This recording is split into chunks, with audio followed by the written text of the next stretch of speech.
बंगाल में महासंग्राम जारी है। गृह मंत्री ने आज पश्चिम बंगाल में चुनावी जनसभा की। ममता बनर्जी पर जमकर निशाना साधा और ममता की चोट पर अमित शाह ने पहला बयान दिया और बंगाल में राजनीतिक हिंसा को लेकर बड़ा वार किया।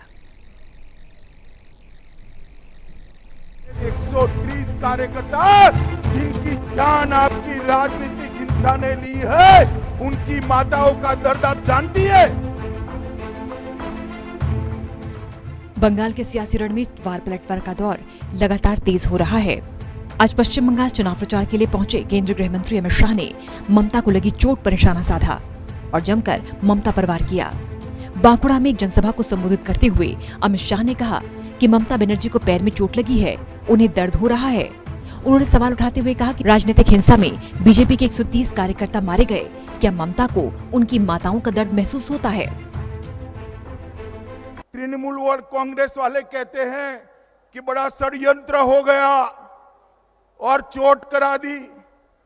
चुनाव आयोग कहता है हमला नहीं हुआ है, हादसा हुआ है। भगवान जाने सच कौन है। मगर दीदी, आपके पैर में चोट आई, आप इतनी आहत हो गई हो, बहुत दुखी हो गई हो, व्हीलचेयर में घूमती हैं। मगर मैं उनको पूछना चाहता हूं, मेरे 130 कार्यकर्ता जिनकी जान आपकी राजनीतिक हिंसा ने ली है, उनकी माताओं का दर्द आप जानती है? आपको आपके पैर की चोट के लिए तो दर्द होता है। 130 कार्यकर्ता मारे गए हैं, इनकी माताओं का दर्द आप नहीं जानती है। बांकुड़ा जिले की रानीबंद में रैली कर रहे थे अमित शाह और लगातार ममता बनर्जी पर हमलावर थे। उन्होंने कहा कि कभी भी इन लोगों की पीड़ा आपने महसूस नहीं की। ये विधानसभा चुनाव में वोट डालने के दौरान आपको मुंह तोड़ जवाब देंगे। अमित शाह ने कहा कि हमें आशा थी कि कम्युनिस्ट शासन जाने के साथ ही बंगाल से राजनीतिक हिंसा समाप्त हो जाएगी, मगर राजनीतिक हिंसा लगातार बढ़ रही है। बीजेपी के 130 से ज्यादा कार्यकर्ता मार दिए गए। बंगाल के अंदर हम आशा करते थे कि कम्युनिस्ट शासन जाने के साथ ही बंगाल से राजनीतिक हिंसा समाप्त हो जाएगी, मगर ये तो कम्युनिस्टों को भी अच्छा कहलाने वाला शासन निकला।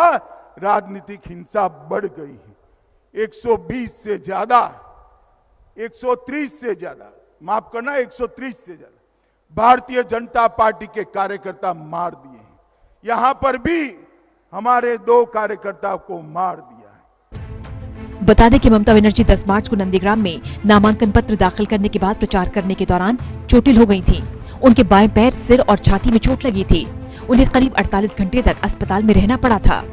टीएमसी ने दावा किया था कि एक षड्यंत्र था, हालांकि चुनाव आयोग ने इससे इनकार किया और चुनाव आयोग ने कहा था कि पश्चिम बंगाल के मुख्यमंत्री पर कोई हमला नहीं हुआ, बल्कि सुरक्षा में चूक की वजह से ममता को चोट लगी। National desk, total news.